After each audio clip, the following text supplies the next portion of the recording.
Thank you very much, Mel and Kirsten and the team at the NT News and Sky for putting on this Bush Summit here in Darwin. And we are very, very proud that this is the first time the Bush Summit has come to Darwin, the Northern Territory, and it's well and truly overdue. I'm joined by a long list of colleagues today, and Paul, you got some of them right, and some we'll do a bit of practice with you, all right? I know you're new around here. But I've got my whole cabinet, which I think says something about how important we believe this summit is and how much focus we want to put on the economic growth and social growth of Territorians. I'm also joined by backbench colleagues, and so I thank everyone for coming today. And again, to Mel and Kirsten, the entire team at the NT News, thank you very much for this important and first opportunity. I should also thank S. Kidman and their team. Thank you very much for the partnership and all of the sponsors. I think improving the lives of Australians and particularly Territorians is a fundamental component of our rebuilding the economy strategy. We came to government just 1 year ago, 1 year and 1 week, and we had three key things we were going to do. And we told Territorians we would reduce crime, and we saw earlier how important that is to our community. We told Territorians we would rebuild the economy after a decade of it going backwards and just not being where it needed to be. And we told Territorians we'd restore our beautiful lifestyle. And I think anyone watching live around the country from home is probably cold and dreary and miserable, and you saw just some of the iconic spaces that we live and play in every single day. I mean, it's not many people around this country who can swim in timeless waterfalls just for something to do with the kids on the weekend. But that's what we have here in the Northern Territory. And it's a 1.4 million square kilometre piece of the most beautiful part of this country with an untapped resource. And if that critical opportunity is left unrealised in situ, it will continue to be unproductive. And that's not what we want. That doesn't help anyone. But there is no doubt in my mind, in my team's mind, or in our government that we know that the success of this country rests on the success of the Northern Territory, and that we must be turning those glossy brochures into action. And now is the time, more than ever before, to deliver on that potential for Australia, for Territorians, for our region, and for our allied partners. We know that our mission is to improve the lives of Territorians and create a better territory. That much is clear. And we've set a really strong pace and a clear course on what we're going to do and how we're going about to achieving that mission. And what success looks like for us and for all Territorians is for this place to be a highly competitive place to live, work, visit and invest. And so as we commenced our journey this year, we marked it our year of action, certainty and security, and we have been delivering on that commitment. On crime, we've acted decisively. We have the country's strongest bail laws, expanded police wanding powers, and we've got more police out on our streets.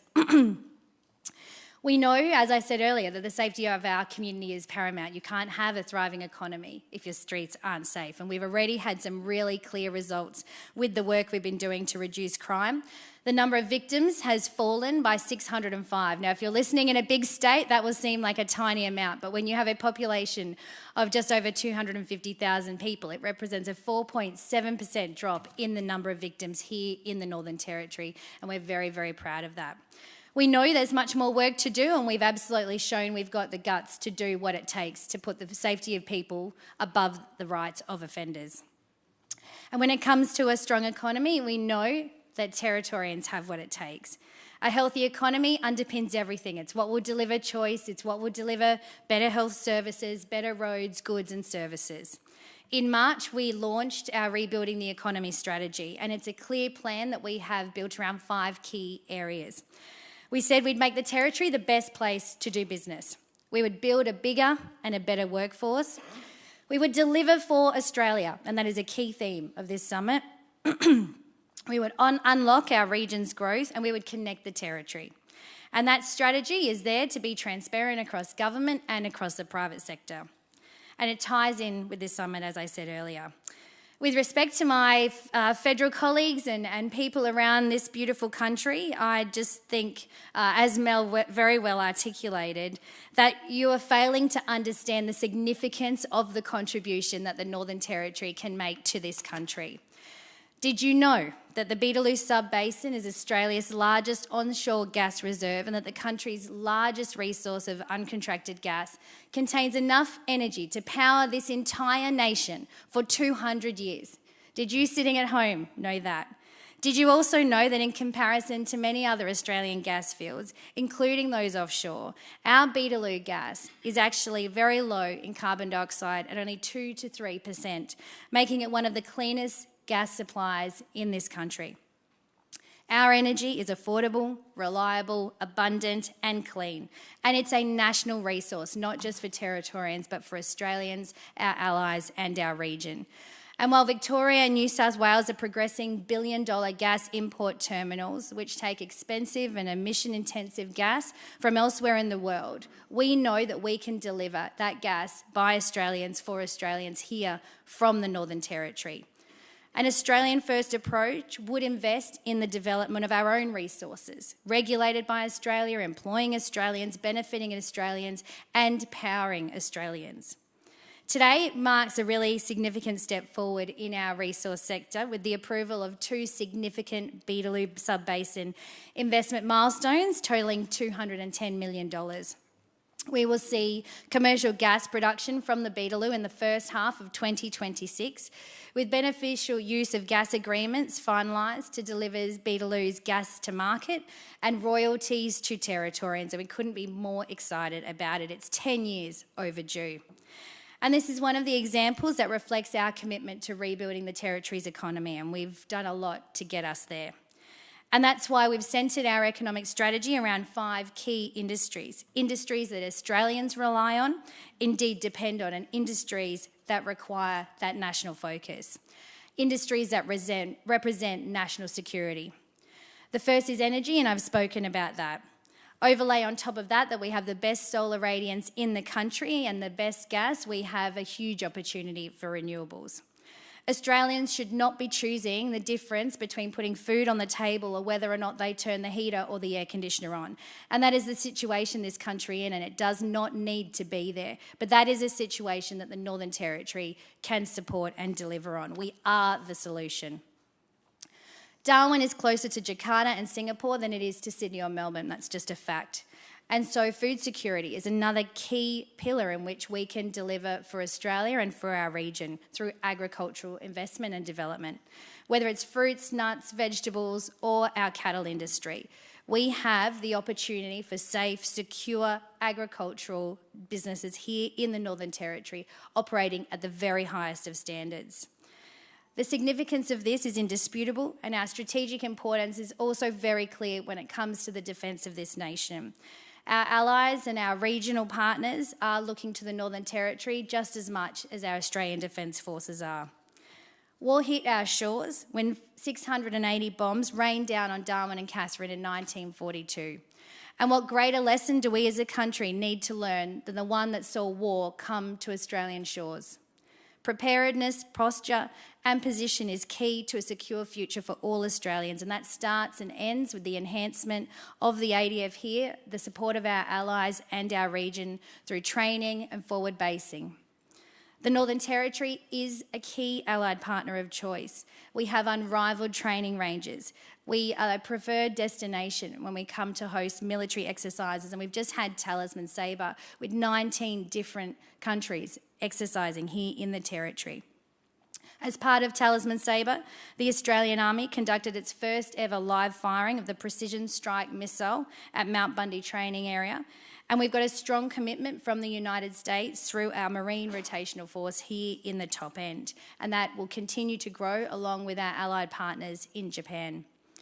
There are 283 million people living within a 4-hour flight of Darwin. And with the defence security comes the need to have security of critical minerals, rare earths and metals, of which the Territory has in abundance. For those who want to see more renewables, remember this: it takes 20 different minerals to build a solar panel. Arafura Resources, Nolan's rare earth mine, which is 130 kilometres from Alice Springs, will be mining rare earths and minerals which are essential for defence and technology. It is groundbreaking for regional growth and, again, that Australian security of supply. Our fifth key focus is tourism, and that industry, by its very nature, protects and preserves what we love most about being Territorian. The waterfalls, the deserts, the mountain ranges and the beaches. 60,000 years of cultural heritage and our vibrant multiculturalism. Who else eats laksa for breakfast in this country? Only us. We are a unique part of the nation. It's our story and it's our future. I'd like to conclude my remarks today by saying this. Ignore regional Australia, ignore the Northern Territory at your own peril. The time is now. We have in 12 months passed critical reform to get the Territory's economy moving forward. We've done more to reform the regulatory landscape, approvals processes, taxation and stimulation than the Territory has seen in a generation. We've stared down the activists by removing third-party merits reviews from the Petroleum Planning and Water Acts, and we've defunded the Environmental Defender's Office. We've backed in small business by raising the payroll tax-free threshold to $2.5 million, the best in the country, the most competitive place for payroll tax in the country. And we have sophisticated new pathways for developing significant projects and Territory development areas with the Territory Coordinator. And we will reframe our regulatory environment through our risk-based model, thanks to our Approvals Fast Track Task Force. ABS data confirms a 69.7% year-on-year increase in residential building approvals, which are quadruple the national average. ComSec, State of the States, has the Territory as the fastest growing economy in the country at 10.2%, which is nearly 3 times higher than the next closest jurisdiction. And our population growth is the strongest in the nation, as well as us being the strongest performer in annual growth rates at 5.5%, again leading the nation. Next week, I will travel to Japan to reinforce our strategic and economic partnerships with INPEX, one of Australia's largest LNG producers, and meet with the Japanese government to progress the Japanese Defence Force rotation here in the Territory. Our government understands very clearly that our role is to create that can-do environment and support Territorians to achieve their dreams and aspirations for the future. We're fostering a culture of saying yes before we say no and giving political certainty for people to invest. We know that that takes standing up and having sometimes a lot of guts, and we've made some pretty gutsy decisions. But in the Northern Territory, we don't believe being part of the bush should be some sort of handicap. We believe it's a place of unrivalled wealth and a unique place that can deliver for this country. And this is just the beginning for the Territory and for us as a government. We are building momentum and driving results, and there is much more work to do. Now is the time for you to be a first mover and get excited about this frontier. There is no better way to secure Australia's future than investing in the Territory's future. Thank you.